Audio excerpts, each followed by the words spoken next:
Welcome back, everybody. Friday morning edition of Hot Mic Off and Roll. And see, sun is out. It is a beautiful Friday morning. Going to be a great night for high school football around the area. And again, I said off the top of the show, it's not hyperbole. It's not me getting everybody fired up. The game of the year in the state of Minnesota is in our backyard tonight.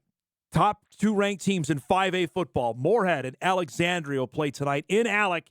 It's 1 versus 2. They're each unbeaten on the season. We might have to rename this with Fridays with Feeney. We're doing this 2 weeks in a row. You okay with that? You're probably. I'm going to have to pay you if you're going to do this, though. I don't know if we can do that. I'll talk to Stace if that's the case.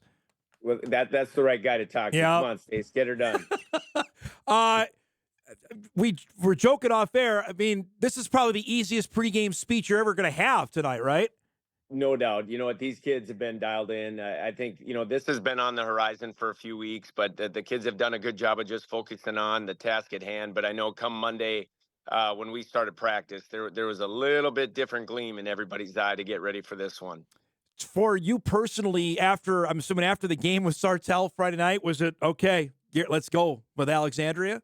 It was kind of like finally, right? Because it was one of those things you didn't want to talk about it with your team, but everybody understands what was coming, and they're been number one ranked for numerous weeks throughout the season, and we knew that we were going to have a great road test here. But I just think the biggest thing was trying to get guys healthy.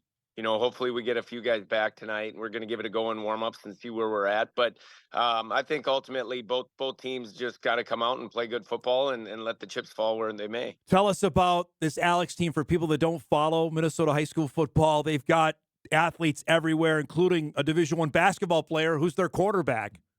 Yeah, you know what? They've got a really, really good football team. Last year, they had a great run into the state tournament. We're up 17 at half in the state semifinals and ended up not moving on to the state championship, but return, I want to say like 80+% of those kids. And so, on paper coming into the season, there's no doubt in our section, Alexandria was the go-to favorite and most likely in 5A football, which they've obviously been.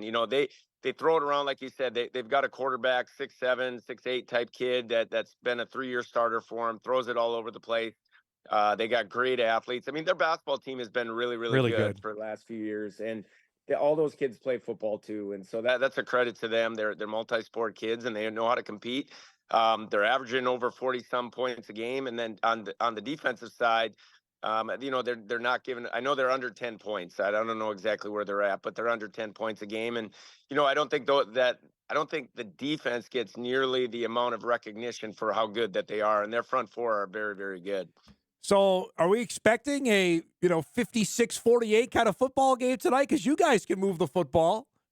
You know what? That's a great question. I think sometimes you go into these games. It is a concern of mine only because, we've had so much success that, sometimes kids are going to be looking for big plays. And obviously they've got very good talent on their team. And so we've got to just come out and do what we've got to do. And hopefully we can have some explosive plays.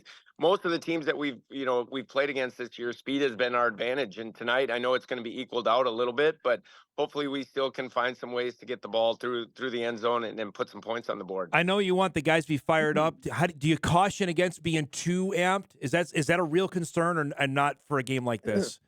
It is because we've got so many young players, you know what I mean? And young players who, this fall haven't seen a ton of adversity yet. And so it's going to show up. It's just how we react to it and how we can respond to it as the game flows. But you know what? I like our team. Our team has been very, very focused all year. And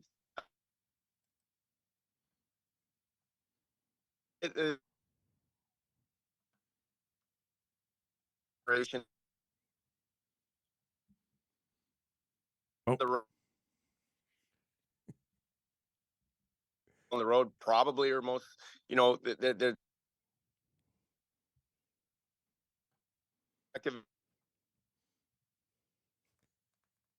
I'm gonna get mad at the Moorhead internet connection is breaking up on you over there. I got you. I got you back. There we go. I'm gonna get mad at Moorhead High's internet connection. There you go.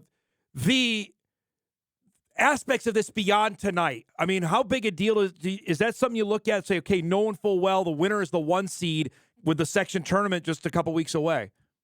No doubt. The one, and the one seed hosts for the section championship game. So, I think that's first and foremost. You want the number one seed, and that's what ultimately is going to happen tonight.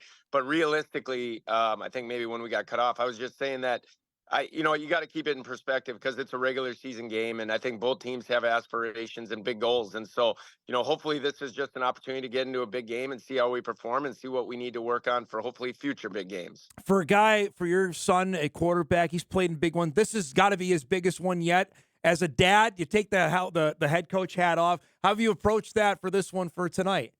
You know what? I think the biggest thing is he knows he's got weapons all over the place, and so he's just got to do what he's got to do. Don't try to go make big plays. But that's been the message to everybody. But I think when you're a young guy, sometimes and like I said, a young team will see how we respond. But sometimes young guys don't know any better. They don't know if they're supposed to be nervous or if they're supposed to be more amped up, or maybe it's just come out and do what we do. And it'll be fun to see how we react tonight. And I'm excited just moving forward because no matter what happens tonight, we've got more football to be played and hopefully big games coming up on the horizon. But you know what, as far as quality defenses, we've seen them throughout the last couple of years. Rogers last year was a really Yep. good football team, and we found out some things that we needed to improve on, and I'm sure the same thing's going to happen tonight. So I was at the game last Friday. You guys handled Sartell. Then I saw, I think Sunday morning, your standout running back had a visit to Nebraska. You want to talk about a little bit what Tay Rich was doing last Saturday? Yeah, you know what? I know he got to experience Lincoln, and he had never been down there before, and so I know he thought it was a really neat experience, and just seeing that type of hype, right? And there's probably, I mean, there's a lot of places I want to get to in college football, but I've been to Lincoln a handful of times, and it's pretty good, and I can't say that I've been to a lot better, and but you know what? I think that's just kind of where he's at right now as far as going to see some things and hopefully get on a lot of people's radar and hopefully get a chance to be evaluated. Matt Rule knows the Dakotas. He knows this part of the world. Is that something that they're actively looking at him? They have, Nebraska. Nebraska is definitely going to be in this region, and obviously, with the young man at West Fargo Cheyenne, they know what's around here, and they've been in our parts before. But like you said, Matt Rule's done a really good job of getting Nebraska back on track, and there's a lot of good football players. They'll go find them, and there's no doubt Tay's one of them. I got to ask for the game tonight. How do you not? You mentioned it's still a regular season game. It's not your season is not over, but how do you balance that? It's a big one, but knowing full well we have more football. Is that a tightrope for you tonight? It is, like somebody's asked me, do you save some stuff? Do you not show some things? And kind of I go the opposite a lot of times. A lot of times I'm going to say let's put a lot of stuff out there so that you can get some stuff on film and see where maybe there's some things that you can take advantage of the next time that you're maybe in this position. And so, you know what, you can say whatever you want, but once we get into the game and once the light goes on, the competitive nature comes and you're going to want to win this football game no matter what happens. And we're going to go out and compete. And I know that's one thing with this crew. This crew will come out and compete. We've got, we kind of joke, but we got some dogs on this team that want to go out and hunt, and this is going to be a great opportunity. Like you said, the game's been blown up. It's a Star Tribune game of the week. There's going to be a lot of eyes on this one, and you know what? That's a feather in both teams' cap because it means they've done some good things and they got some guys that are on the radar. And like I said, I think you got to keep it in perspective, but it should be a great environment and great atmosphere tonight in Alex. Is there still hard feelings for the Jade Lawrence Statue of Liberty play on the first night of the new field? Was that 2015, I want to say, that you guys won down there? I think you're right, and I wouldn't doubt that. I think there's a long history between these programs, and the hook and ladder's gone both ways, right? That's We've been right. on the right That's end true. of it, and we've been on the wrong end of this. But you know what? We've got great respect for Alexandria.